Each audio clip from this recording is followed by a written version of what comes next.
What's up, everybody? It's your boy Kaz Talent 305, and we in the building. And today I'm doing something new.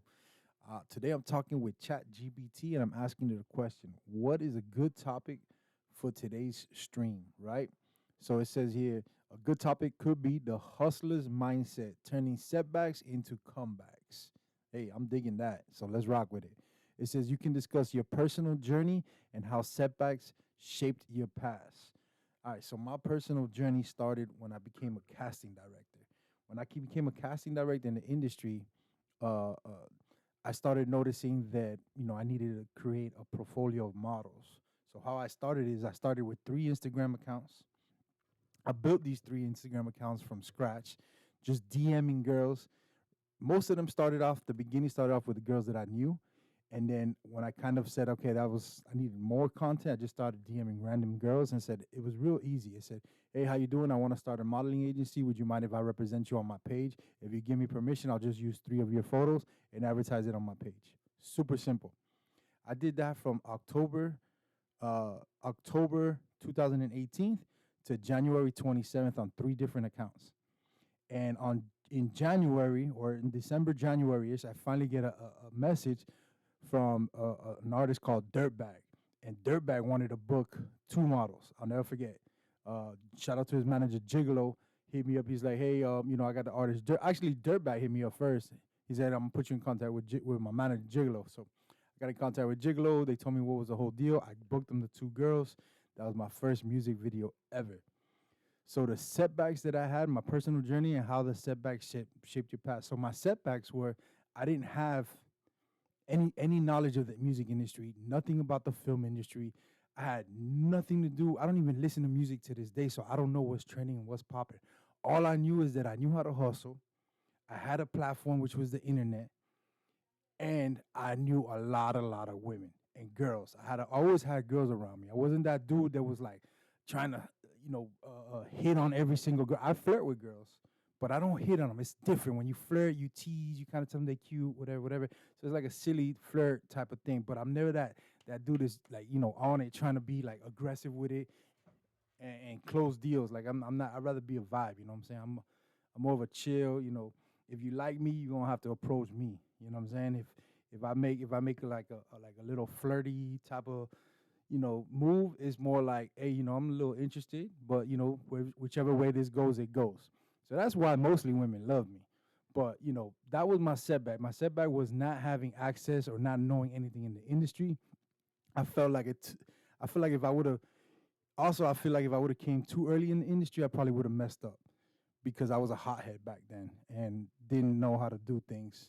But I think timing was everything, and I think that's what shaped my journey was the timing, um, um, the path I was on, the direction I was on. I wouldn't have friends at the moment.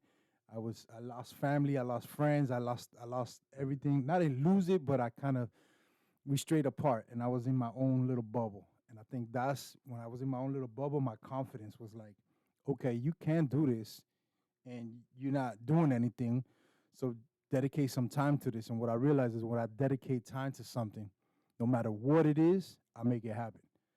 So yeah, okay. So that was the first question. So let's stop. Let's jump into the second question from Chat GPT. How to stay motivated when things don't go as planned. That's real simple. When you're a hustler, nothing ever goes as planned.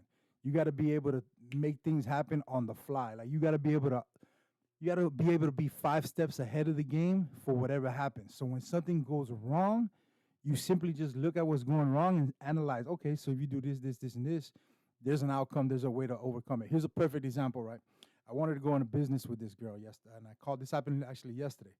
So I called her up and I said, "Hey, look, I know me and you were planning this business plan, but this happened and I got offered this. It's kind of more or less what me and you've been talking about. But how do I let you know that this is going on?" So that you know that what we spoke about can't happen anymore. We got to figure something else out. And she was like, well, I get it. I understand. I was like, no, no, no, you don't get it. You don't understand. Like, we got to figure something out because I want to still be in partnership with you some way, somehow, because the value that you bring is super dope. And she was like, yo, Chris, I don't really know what to tell you. Like, this is what I do, blah, blah, blah, blah. And I was like, well, you had mentioned one thing to me in the tech side of business. And, I'm really interested in that.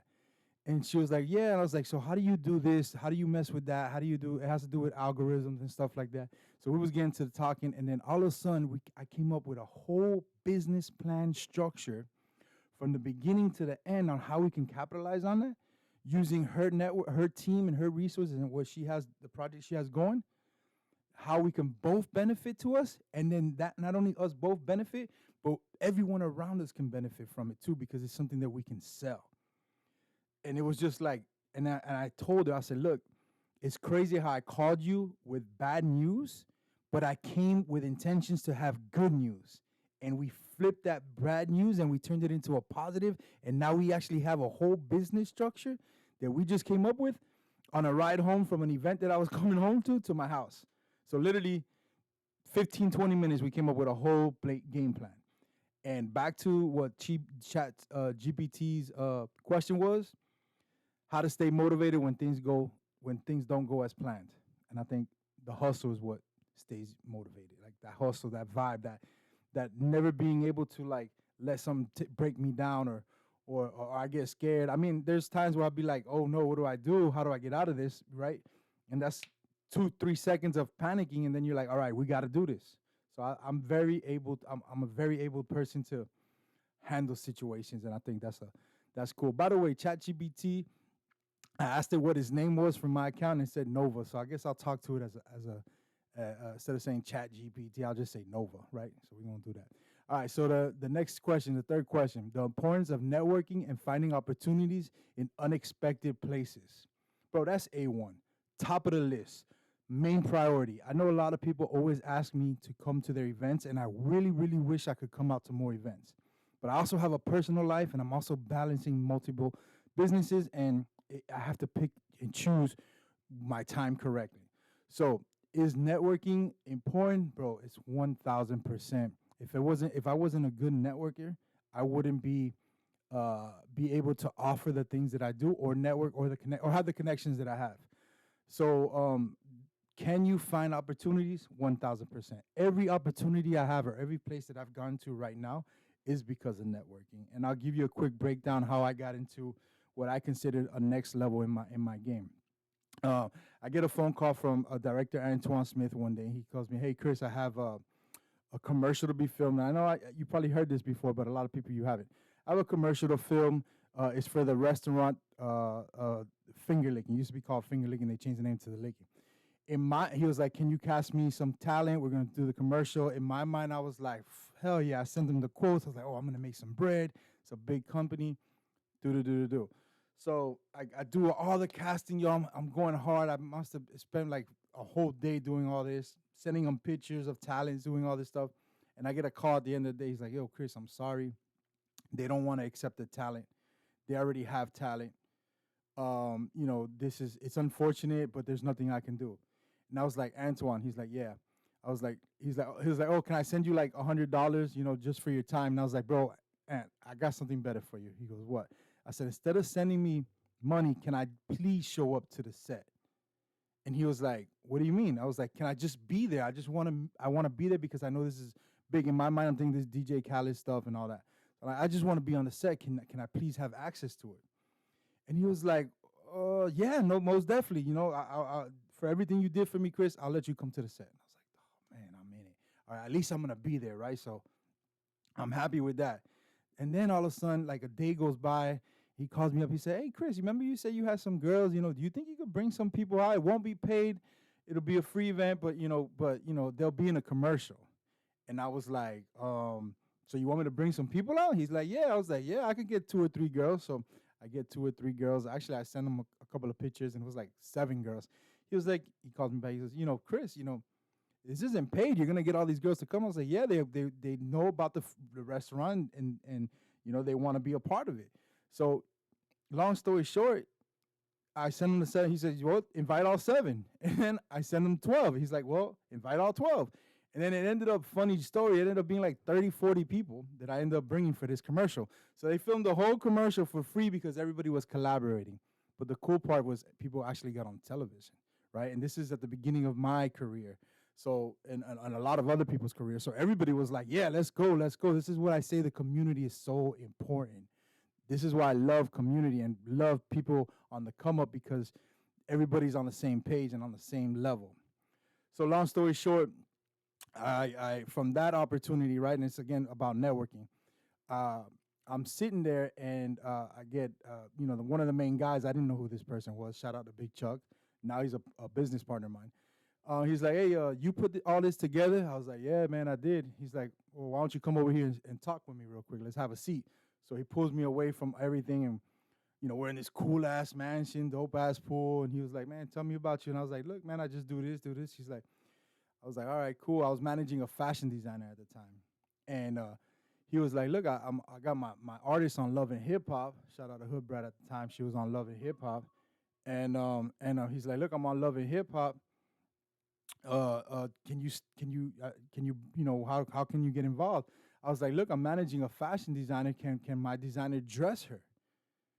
Oh, no. He needed dancers. He's like, yo, can you get me dancers? So I was like, yeah, I could get you dancers. So I got him the 3 dancers for Love and Hip Hop as her backup dancers. And then I was managing the designer, and I was like, yo, Chuck, can I design the clothes for the dancers? Can my designer do it? She'll do it for free. And he was like, actually, come through. Let's have a meeting, me, you, Hoodrat, and your designer.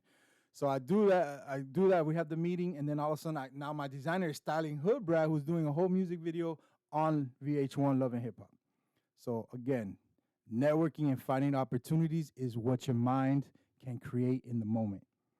Don't ever think that you can't make something happen because you're thinking short term instead of long term. That was a long term play.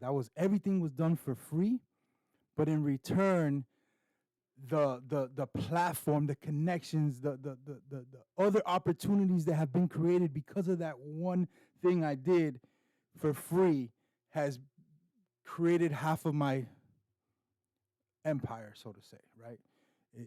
And then more of the story with what Nova asked ChatGPT was the importance of networking and finding opportunities is in unexpected places. That's my unexpected opportunity in an unexpected place. Let's move on to the next one. We got 2 more questions, and then we'll call this a wrap. A real-time breakdown of how you approach challenges in your industry. Challenges in my industry it's an overstretch. Everybody does model management. Everybody's a casting director. Everybody's a model manager. It's an overwhelming thing. So how do I approach these challenges? I stay unique. I don't change for anybody. I post whatever I want to post. I don't hide. I don't wait 7 months to post only the cool stuff. I post everything. And that is why people are attracted to me. I feel is the genuineness in me. I don't lie. If I can't do something tomorrow, I'll tell you. If I can't afford you, I'll tell you. If I can't, like I have people that tell me, oh, don't tell them that. They're clients. They don't need to know that. Bro, they're human beings before they're clients. And the way I look at life is with honesty, you build trust. With trust, you build longevity. People look at people as short terms. What can I get from you right now? And if I can't get nothing from you, see you later. And unfortunately, that works for some people, but it doesn't work for me. And that's how I break down the approach of challenges in my industry. I help people. People help me when I need them. And that's the way it works for me. Again, I'm not for everybody. Everybody can't do what I do. And I can't do what everybody else does. So I don't pretend to be better than nobody, but I know what I'm capable of doing. So when I give my ideas and people shoot it down, I don't care. I'm like, oh, you can't do that. I can do that. Watch. And I make it happen. All right, last question. Take live questions and answers from viewers about their struggles and give them practical advice. All right, guys, so this isn't a live stream, but this is something I recorded. So if you want, drop some comments below, and I'll hit you back tomorrow at the beginning of the next drop. Peace.